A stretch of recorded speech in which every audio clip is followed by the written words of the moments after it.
விண்ணை பார்க்காத மண்ணும் மண்ணை பார்க்காத விண்ணும் போது இந்த மண் வந்து விண்ணை பார்க்கறது இல்லை. விண்ணை பார்க்காம இருக்கும்போது சூரிய ஒளி நேரடியாக மண்ணை தொடறது இல்லை. அப்போ என்ன ஆகுதுன்னா மண்ணில் இருக்கிற ஈரம் வந்து ஆவி ஆகிறது இல்லை.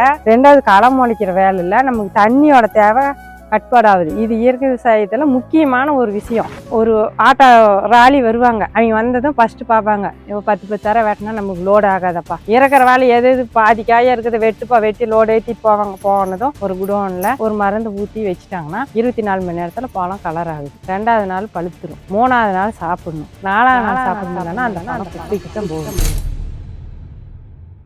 ஹாய் ஹலோ வணக்கம் and welcome back to smart Vivasayi. நான் உதயா. நம்ம இன்னைக்கு சேலம் மாவட்டம் மேட்டூர் பக்கத்தில் கண்ணாம்பூச்சிங்கிற கிராமத்தில் செட்டியூரை சேர்ந்த தெய்வானை சண்முகம் அப்படிங்கிறவங்களோட இயற்கை பண்ணைக்கு தான் வந்திருக்கோம். இவங்க கடந்த 18 வருஷமா இயற்கை வேளாண்மை பண்ணிக்கிட்டு வராங்க. இந்த 18 வருஷத்துல இவங்க நிலத்துல ஒரு துளி ரசாயனம் கூட தெளிக்கல அப்படிங்கிறத அவங்க ரொம்பவே பெருமிதமாக சொல்றாங்க. இயற்கை வேளாண்மை பண்றதோட மட்டும் இல்லாம அவங்களோட இயற்கை வேளாண்மையிலிருந்து கிடைக்கக்கூடிய விளைபொருட்களை பக்கத்துல இருக்க சந்தைகளுக்கு இவங்களே மதிப்பு கூட்டி விற்பனையும் பண்றாங்க. இதெல்லாம் இவங்க எப்படி பண்றாங்க, இதை பத்தின முழுமையான விவரங்களை அவங்க கிட்ட கேட்டு தெரிஞ்சுக்கலாம். வாங்க போகலாம்.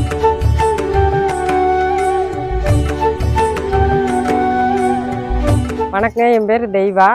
எங்கள் ஊர் செட்டியூர், சேலம் மாவட்டங்க. நாங்கள் கடந்த ஒரு 18 வருஷமாக இயற்கை விவசாயம் செஞ்சுட்டு வரோங்க. அதில் வந்துங்க பாக்கு செடி, வாழை மரம், நிலக்கடலை, மாட்டுக்கு தீவனம், காய்கறி பயிர், மஞ்சள், கரும்பு போட்டு நாட்டு சக்கரை செய்வாங்க. நீங்கள் இயற்கை விவசாயத்துக்கு எப்போ மாறினீங்க? 2006 முழுசாக மாறணுங்க. நம்மால் வர ஐயா வந்துங்க 2006 குளத்தூரில் பிடி கட்டணுக்காக கருத்தரங்கு நடத்தினாங்க. அதில் வந்து நாங்கள் கலந்துட்டோம். கலந்துட்டதுக்கு அப்புறம் தான் நாங்கள் அன்றைக்கி ஐயா கூட கலந்துக்கிட்டு அந்த ட்ரைனிங் அட்டன் பண்ணிட்டு வந்ததுலேருந்து முழுசாக இயற்கை விவசாயத்துக்கு மாறினோம்.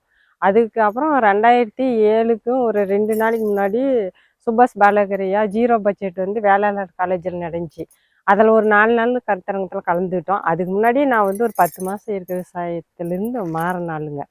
அப்புறம் அதுக்கப்புறம் ஐயாவோட ட்ரைனிங்கு ஒரு 4 நாள் கலந்துட்டு நாங்கள் முழுசாகவே மாறிட்டோம். எப்படின்னா எங்கள் தோட்டத்தில் முழுசாகவே மாற்றிட்டு நமக்கு தேவையான உணவுகள், மாட்டுக்கு தேவையான தீவனங்கள், அது டோட்டலாகவே மாற்றிட்டோம். இதுக்கு அதுக்குன்னு தனித்தனியாக பிரிக்காமல் காடு முழுசாகவே மாற்றணும். அப்போ வந்து நான் ஆரம்ப கட்ட காலத்தில் இருந்துங்க மஞ்சள் போடுவோம்.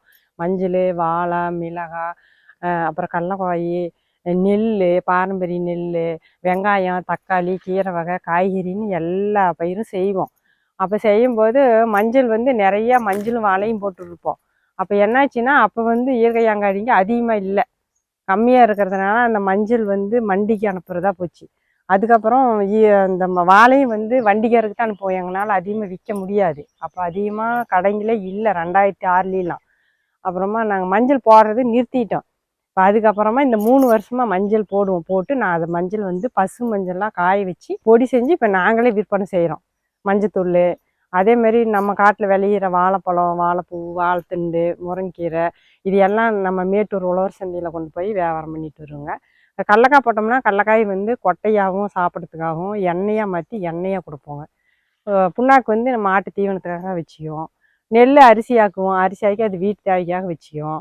அப்புறம் இப்போ விளையிற காய்கறி அனைத்தும் உழவர் சந்தை மார்க்கெட்டில் விற்றுருவோங்க. மஞ்சத்தூள் ஸ்டாக் வச்சுப்போம், நாட்டு சர்க்கரையும் ஸ்டாக் வச்சு விற்பனை செஞ்சிட்டு இருக்கிறோம். அது போக அப்பப்போ சீசன் பயிரும் பண்ணுவோம். சீசன் பயிர்னா அந்த பட்டத்துக்கு தந்தது கடலை போடுவோம், கடலைக்கு எடுத்தது கொள்ளு விதைப்போம், சோளம் விதைப்போம். அப்புறம் இப்போ கூட தக்காளி வச்சுருக்கிறோம். அது முடிஞ்சால் வேறு பயிர் செய்வோம்.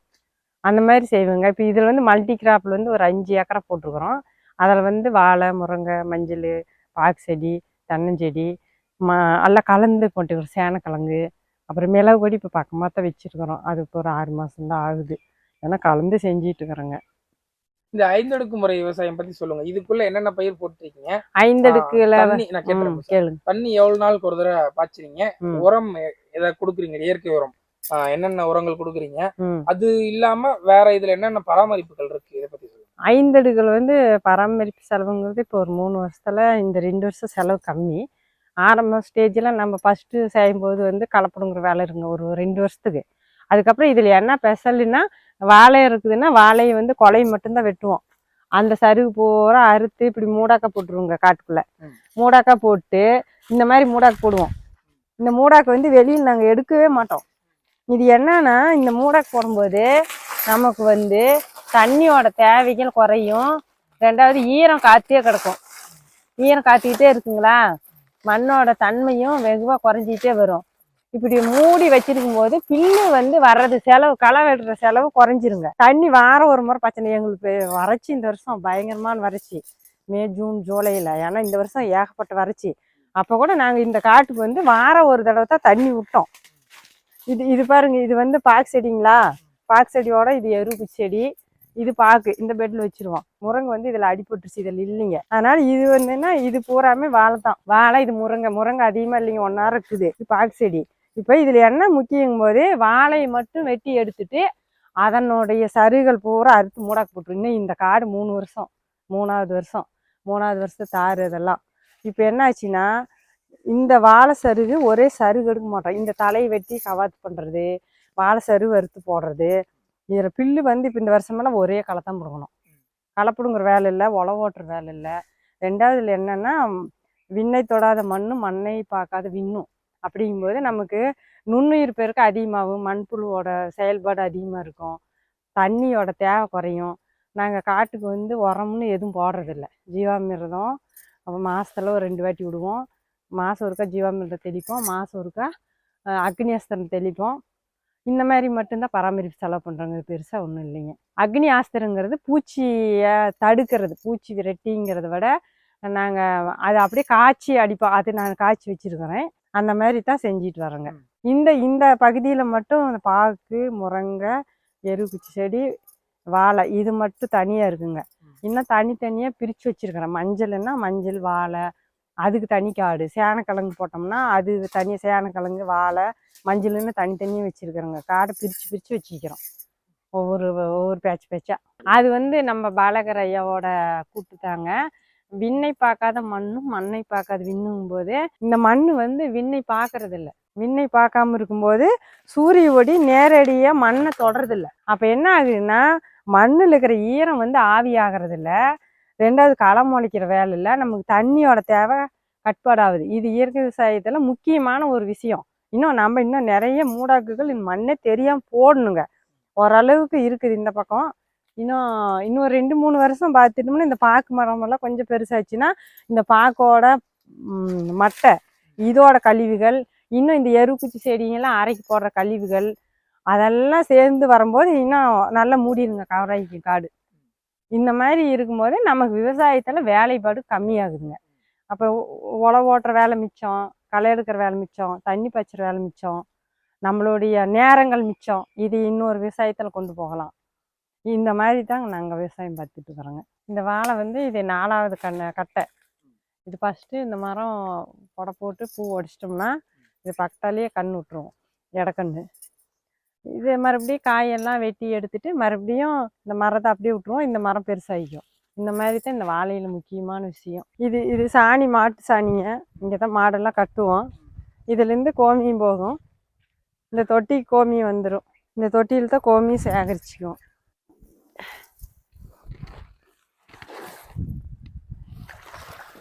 இதுதான் கோமியம். இந்த கோமியத்துலேருந்து தான் நாங்கள் ஜீவாமிர்தம் ரெடி பண்ணுறது, பூச்சி வெட்டி ரெடி பண்ணுறது இதெல்லாம்.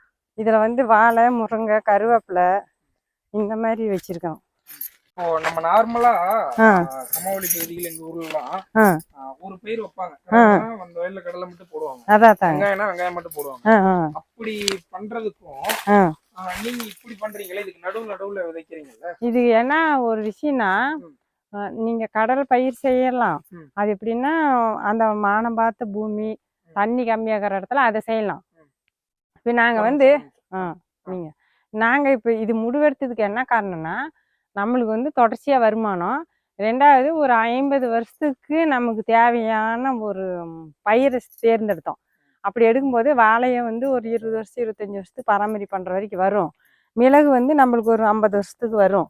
அதேமாரி பாக்கு ஒரு 50 வருஷத்துக்கு வரும். இதில் என்ன ஒரு விஷயம்னா பாக்கில் கூட நான் பெருசாக எடுத்துக்கல. இந்த 5 அடுக்கு விவசாயத்துக்குள்ளே இது பாக்கு வரணும், அதுக்காக பாக்கு வச்சுது. நம்ம வாழை சாப்பிடக்கூடிய பொருள், அன்றாட தேவை. மிளகும் தேவை இருக்குது நமக்கு தேவையான அளவுக்கு. அதே மாதிரி முருங்கையும் தேவையான அளவுக்கு. கீரையிலேருந்து இந்த முருங்காயிலேருந்து விதையை எடுத்து எண்ணாட்டி விற்கிறாங்க, நிறையா அதுக்கு ஆகுதுங்கிறாங்க மருத்துவத்தில். அதில் நாங்கள் முக்கியமாக எடுத்துகிட்டு வந்து ஒரு முருங்கை வந்து 300 வகையான வியாதிக்கு மருந்தாகுதுங்க. அப்படிங்கும்போது சரி நம்மளால் வந்து இந்த முருங்கையை நான் முடிஞ்ச வரைக்கும் ஒரு தினம் ஒரு 30 கட்டு விற்பனை செய்வேங்க. சீசனுக்கு காய்கள் விற்க முடியல அப்படிங்கும்போது அந்த காயை முத்து விட்டு விதைக்கு எடுத்து வச்சிருவோம். இல்லை இன்னொரு விஷயம் என்னன்னா, இந்த முருங்கையிலிருந்து உழுவுற தலை, பழுத்த இலை, கொற்றை இலை இது எல்லாம் வந்து இந்த மண்ணுக்கு தேவையான மூடாக்காய் இந்த கீரையில் இருக்கிற இரும்புச்சத்து வந்து நம்ம பாக்கு கிடைக்கும். பாக்கில் இருக்கிற வேரில் இருக்கிற சத்தும் முருங்கையில் இருக்கிற வேரில் இருக்கிற சத்தும் வாழை சப்போர்ட் ஆகும். அந்த வாழை வந்து நம்மளுக்கு வந்து மருத்துவ தரம் வாய்ந்த வாழையாகவும் ருசியான வாழையாகவும் வரும். அதில் இன்னொரு விஷயம் என்னன்னா, இந்த மஞ்சள் வந்து அடுத்த வயலில் இருக்குது காமிக்கிறேங்க. அந்த மஞ்சளோட விஷயம் என்னன்னா, நான் பார்த்த வரைக்கும் நாங்கள் ஒரு கருத்தரங்கு போயிருந்தோம். கருத்தரங்கு கண்காட்சியில் ஈரோடு மாவட்டத்தை கோபியில் போட்டிருந்தாங்க. அதில் எல்லா விவசாயிகளும் காய்ச்சியில் மஞ்சள் வச்சுருந்தாங்க. நானும் மஞ்சள் கொண்டு போய் வச்சுருந்தேன். ஆனால் அதில் நம்ம மஞ்சள் மட்டும் கலரு நல்லா இருந்துச்சுங்க. ஏன்னா நான் பச்சை மஞ்சளை காய வச்சு தான் பொடி செஞ்சோம். ஆனால் அந்த மஞ்சள் வாசனையும் அந்த கலரும் வந்து நம்ம மண்ணுக்கு முதன்மையாக இருந்துச்சு. ஒரு 16 சென்டிமீட்டர் மழை பெஞ்சாலும் இந்த வாய்க்காலில் இருக்கிற தண்ணி சல்லுன்னு கீழே இறங்கிக்கும். நாங்கள் அந்த மாதிரி தான் பெட்டு போட்டோம். ஐயா பாலக்கரை என்ன சொல்லுவாருன்னா, 16 சென்டிமீட்டர் மழை பெஞ்சாலும் நம்ம பூமியில் இருக்கிற தண்ணி கீழ் நோக்கி இறங்கிரும். அதே மாதிரி வறட்சியாக அதிகமான வறட்சி வந்தால் கூட ஒரு 10 நாளைக்கு ஒருக்கா தண்ணி விட்டால் கூட இந்த மூடாக்கு இருக்கிறதுக்கும், 2வது வந்து ரசாயன விவசாயம் செய்யும்போது தண்ணியோட தேவைகள் அதிகமாக இருக்கும். இயற்கை விவசாயம் செய்யும்போது தண்ணியோட தேவைகள் கம்மியாக இருக்கும். அப்படி பார்க்கும்போது இன்னும் வறட்சியான காலகட்டம் வரும்போது நம்ம எந்த பயிரும் செய்ய முடியாது. அதுக்காக நாங்கள் முன்னெச்சரிக்கையாக வந்து இந்த மாதிரி விவசாயத்துக்கு மாறிட்டோம். மரம் சார்ந்த விவசாயம். முருங்கையோட தேவைகளும் வேணும், பாக்கும் தேவை இருக்குது, வாழையும் தேவை இருக்குது, இந்த எருக்குச்சி செடி இருக்குது பாருங்க. இதுலேருந்து கொட்டுற இலை தலைங்கள் பூரா மூடாக்காகுது. இதில் நைட்ரஜன் ஃபிக்ஸ் பண்ணுறது காட்டில் இருக்கிற தலைச்சத்து இழுத்து கொடுக்கும். வேர் மூலியமாக நைட்ரஜன் ஃபிக்ஸ் பண்ணி கொடுக்கும். அப்போ இது இந்த இது இந்த இந்த செடி வந்து மிளகுக்கு சப்போர்ட் ஆகும், வாழைக்கு சப்போர்ட் ஆகும், பாக்கு சப்போர்ட் ஆகும். இப்படி ஒன்றரை சார்ந்து ஒன்றரை அந்த மாதிரி இருக்கிறதுனால தான் இது நாங்கள் முழுசாக தேர்ந்தெடுத்தோம். இப்போ இதெல்லாம் கவாத் பண்ணி போடும்போது மூடாக்காய்க்கும், நம்ம மக்குக்கு மக்காய்க்கும், தண்ணி ஆவி ஆகிறது தடுக்குது, களை கட்டுப்பாடு சரியாகுது. இன்னைக்கு ரசாயன விவசாயத்துலாம் செய்கிறவங்களாம் என்ன பண்ணுவோன்னா காடு சுத்தமாக வச்சுக்குவாங்க. ஒரு வாழையை இதை பற்றி நான் முக்கியமாக சொல்கிறேன். இந்த வீடியோ கேட்குறவங்க அனைத்து பேருமே இது உண்மையான தகவல் மட்டும் நான் கொடுக்குறேன்.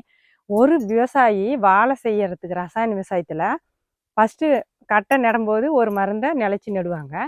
அதுக்கப்புறம் செடி தளைஞ்சு வந்த பின்னாடி களை வெட்டுறதுக்கு ஆள் கிடைக்கலங்கும் போது ஒரு வாழை அறுவடை பண்ணுறதுக்குள்ளேயே 10 வாட்டி களைக்குள்ளி அடிச்சிடுவாங்க. அதே மாதிரி பழுத்து வந்தால் அதுக்கு ஒரு மருந்தடிப்பாங்க. காய் ஊறுறதுக்காக ஒரு மருந்தடிப்பாங்க. இலை பழுத்தா மருந்தடிக்கிறது, காய் பெருசாகிறதுக்கு மருந்தடிக்கிறது. மறுபடியும் உரங்கள் வந்து பார்த்திங்கன்னா அளவு கடந்த உரம் கொட்டுவாங்க. இப்போ இது நான் சொல்கிறதா கூட ஏர் மரம்னு கூட இருக்கலாம். இதே நீங்கள் ஒரு ரசாயன விவசாயிகிட்ட போய் நீங்கள் ஒரு பேட்டி எடுத்தீங்கன்னா அவர் சொல்வார், ஏங்க நான் 1 ஏக்கரை வாழை போடுறேன், எனக்கு வந்து இந்த வாழையோட சாகுபடி நுணுக்கம் வேணுங்க, என்னென்ன செய்யணுன்னா உங்களுக்கு எல்லாம் அத்துப்படியே சொல்லுவார். அவர் எத்தனை மருந்து அடிக்கிறாரு, எத்தனை உரம் கொட்டார். அப்படி ஒரு விளைஞ்ச வாழையை இன்றைக்கி மார்க்கெட்டில் விற்கிறது அந்த பழத்தை பழுக்க விடுறது கிடையாது. ஒரு ஆட்டோ ராலி வருவாங்க, அவங்க வந்ததும் ஃபஸ்ட்டு பார்ப்பாங்க, இப்போ 10 தர வெட்டினா நமக்கு லோடு ஆகாதப்பா, இறக்குற வாழை எது பாதி காயாக இருக்கிறத வெட்டுப்பா, வெட்டி லோடு ஏற்றிட்டு போவாங்க. போனதும் ஒரு குடோனில் அந்த பெங்களூர் பக்கம் போகிற அத்தான் நடக்குதான் ஒரு மருந்து ஊற்றி வச்சுட்டாங்கன்னா 24 மணி நேரத்தில் பழம் கலர் ஆகுது. 2வது நாள் பழுத்துரும், 3வது நாள் சாப்பிடணும், 4வது நாள் சாப்பிட முடியலன்னா அந்த பழம் குப்பைக்கு தான் போகும். அந்த மாதிரி வாழைப்பழத்தை பழுக்க வச்சு விற்கிறாங்க. ஆனால் அதில் ருசி வர்றதா அப்படின்னு சொன்னால் ருசியும் கிடையாது. மக்கள் எப்படி சாப்பிட்றாங்கன்னு தெரியல. இன்னொரு விஷயம் என்ன பண்ணால், நிறைய வியாதிக்கு காரணமே இந்த வாழை வந்து உயிர் சத்து கொடுக்கக்கூடிய ஒரு வாழைப்பழம். ஆனால் அந்த பழமே வந்து உயிருக்கு கேடாக இருக்கிற மாதிரி ஆகி போயிடுது. இதெல்லாம் எப்படி இப்படியெல்லாம் நடக்குது, இதை பற்றி நாங்களும் நிறைய பேசிட்டோம். இருந்தாலும் நுகர்வோர் வந்து விழிப்புணர்வாக இருக்கணும். இப்போ எங்கள் மாதிரி விவசாயிங்க வந்து இயற்கை விவசாயிங்க வட்டத்துக்கு 1, ஒரு ஊருக்கு ஒருத்தர், ஒரு ஒரு மாவட்டத்தில் 4 பேர், இப்படி நிறைய இருக்காங்க. இப்போ நாங்கள்லாம் வச்சுட்டு யோசிக்கிறோம், எப்படிடா விற்கிறது, விற்க முடியல அப்படின்னு கொண்டு போய் உழவர் சந்தையில் உட்காந்தா அப்புறம் அதில் யோசிப்பாங்க. இப்போ இந்த வாழையை எடுத்துக்காங்க, இதை பாருங்க, இந்த தார் வந்து இன்னும் 10 நாள் விட்டு தான் நாங்கள் வெட்டுவோம். அப்போ என்ன ஆகும்னா இன்னும் காயினால விளையும் போது பச்சை காய் கொஞ்சம் கலர் மாறும். எப்படின்னா நடுத்தரமாக வெட்டுறது வந்து அப்படியே பளிச்சுன்னு இருக்கும். இப்போ நம்ம எப்படி ஒரு 30 வருஷத்தை ஒரு ஒரு அம்மா எப்படி இருப்பாங்க, அவங்க ஒரு நடுத்தரமாக பளிச்சுன்னு இருப்பாங்க. ஒரு 50, 60 வயசு ஆகும்போது கொஞ்சம் தோற்றங்கள் மாறும். ஆனால் அவங்க அனுபவத்தில் இருப்பாங்க. அதே மாதிரி இந்த வாழைக்காய் பொறுத்த வரைக்கும் நாங்கள் நல்ல விளைய விட்டு வரும்போது கொஞ்சம் கலர் மாறினாலும் அது விளைச்சலான காய், அது வந்து சாப்பிட சுவையாகவும் இருக்கும். நாங்கள் அந்த மாதிரி தான் அறுவடை பண்ணுறோம். இன்றைய உலகத்தில் வந்து எல்லாமே வியாதி இல்லாத மனிதர்கள் கிடையாது. அது எப்படி வியாதி வருதுன்னா நம்ம சாப்பிட்ற உணவு முறையில தான். எதை எடுத்தாலும் ஒன்று கலப்படமாக இருக்குது, ஒன்று மருந்தில் விளையுது, இல்லை பழுக்க வைக்கிறதுலேருந்து எல்லாம் இப்படி பண்ணுறாங்க. அதுக்கு என்ன செய்யறதுன்னா நுகர்வோர்கிட்ட விழிச்சிருக்கணும். எங்கள் மாதிரி இருக்க விவசாயிங்க நிறைய பேர் செஞ்சிட்டு இருக்கிறாங்க. அவங்க விற்க முடியாத அவஸ்தைப்படுறாங்க. அவங்கள தேடி பிடிச்சி நமக்கு இப்போ ஒரு துணி எடுக்க போகிறாங்க, பெரிய மாலுக்கு போகிறாங்க. அந்த துணி எடுக்கிறதுக்காக ஒரு நாள் டைம் வேஸ்ட் பண்ணுறாங்க. ஆனால் ஒரு உணவுக்காக சாப்பிட்றதுக்கு ஒரு ஒரு 10 நிமிஷம், ஒரு அரை மணி நேரம் ஒதுக்கி யார்கிட்ட என்ன பொருள் வாங்கலாம், யார்கிட்ட என்னென்ன மாதிரி வாங்கி சாப்பிட்லான்னு யோசிக்கிறதுக்கு எங்களுக்கு நேரம் பத்த மாட்டேங்குது. அதே மாதிரி மஞ்சள்னு எடுத்துக்கிட்டா எங்கள் மஞ்சள் வந்து அவ்வளோ வாசனையாக இருக்குது. இதெல்லாம் நான் நிறையா பேர் நுகர்வோர்கிட்ட சொல்லுவேன். ஃபஸ்ட் டைமும் வாங்கி பாருங்கக்கா, உங்களுக்கு நல்லா இருந்துச்சுன்னா நீங்கள் அடுத்த டைம் வந்து வாங்க அப்படின்னு. அதேமாதிரி ஃபஸ்ட் டைம் வாங்கிட்டு போயிட்டு அடுத்த டைம் வந்தாங்கன்னா கேட்கவே மாட்டாங்க, அக்கா மஞ்சள் தூள் இருந்தால் கொடுங்க. அந்த மாதிரி தான் போயிட்டு இருக்குது. அதே மாதிரி நாட்டு சக்கரையும் அப்படித்தான். நாட்டு சக்கரைங்க பேரில் இப்போ நிறையா சொல்லுவாங்க, என்னங்க நீங்கள் 100 ரூபான்னு நாட்டு சக்கரை சொல்கிறீங்க, டிபார்ட்மெண்ட்டில் 60 ரூபாய்க்கு விற்கிது, இன்னொரு தாத்தா வீதியில் கொண்டு 50 ரூபாய்க்கு விற்கிற அப்படி என்னங்க அப்படிமா. நான் சொல்லுவேங்க, நீங்கள் அந்த சக்கரைக்கு நம்ம சக்கரைக்கு நிறைய வித்தியாசம் இருக்குதுங்க. நம்ம தோட்டத்தில் விளையிற கரும்புக்கு வந்து உரம் கிடையாது, மருந்து கிடையாது, களைக்கொல்லி கிடையாது. அதேமாரி சக்கரை அடிக்கும்போது வந்து கெமிக்கல் மருந்து போட மாட்டோம், சுண்ணாம்பு சோடாப்பு மட்டும் போட்டு அளவாக போட்டு நாங்கள் சக்கரை செய்வோம். இந்த சக்கரை வந்து கலர் மாறாது, ஒரு வருஷம் இருந்தாலும் கலர் அப்படியே இருக்கும், ருசி மாறாது, சாப்பிட்றதுக்கு தேன் மாதிரி சக்கரை நல்லா இருக்கும். அந்த சக்கரை வந்துங்க ஒரு மாதத்துக்குள்ளேயே கலர் மாறும், உப்பு கரைக்குங்க. இவ்வளோ தான் வித்தியாசங்க. நீங்கள் 60 ரூபா சக்கரை வேணும்னா அது வாங்கிக்கோங்க, எங்கள் சக்கரை 100 ரூபா. எங்கள் மாதிரி முன்னோடி விவசாயிங்களாம் 120 வரைக்கும் விற்கிறாங்க. நான் உழவர் சந்தையில் விற்கிறதுனால நான் 100 ரூபாய்க்கு கொடுத்துட்டுருக்குறேங்க. இந்த மொந்தன் வந்து சாம்பல் மொந்தை. இதில் என்ன ஸ்பெஷல்னா இது வந்து மருத்துவ சத்து அதிகமானது, காயாவும் சாப்பிடலாம், பழமும் நல்லா சுவையாக இருக்கும், குளிர்ச்சியான மொந்தை. மொந்தன்லேயே இருந்து மேக்சிமம் இப்போ பச்சை மொந்தன் தான் அதிகமாக இருக்கும். இதெல்லாம் பழைய காலத்து மொந்தை. நம்ம வந்து ஒவ்வொரு வாழையும் பார்த்து பார்த்து வச்சுக்கிறோங்க. சாம்பல் மொந்தை, பச்சை நாடன், ஏலக்கி, அப்புறம் ரஸ்தாளி, பூவாழை, தேன் வாழை எல்லாம் கலந்து இருக்கும். இது முக்கியமாக இது சில பேர்த்துக்கு தெரியாது இந்த காய் என்னென்ன, அதுக்காகவே நான் இது காமிச்சேன். இது அங்கொன்று இங்கொன்றுமா இருக்கும். அது இதுவுமே வந்து இந்த வருஷம் வறட்சியில் சிக்கன காடு தான். வறட்சியில் சிக்கி மானெல்லாம் மேய்ஞ்சிட்டு போய் அப்புறம் அதுக்கப்புறம் மழை பெஞ்சி தளைஞ்சி வந்தது பின்னாடி தான் மஞ்சள் போட்டோம். மஞ்சளுக்குன்னு தனியாக இந்த காடுங்க. மஞ்சள், பப்பாயா, இதில் பாக்கு செடி வைக்கணும். பாக்கு இந்த வாரத்தில் தான் நடவு பண்ணணும். இது நாட்டு வெண்டை. இது இப்போ கிட்டத்தட்ட 1 வருஷம் ஆச்சு. அது பாட்டு காய்ச்சிட்டு வந்துட்டே இருக்குது. போன வருஷம் வச்சது வெண்டைக்காய் அங்கங்கே வைப்போங்க. அது பாட்டுக்கு அது எது வரும்.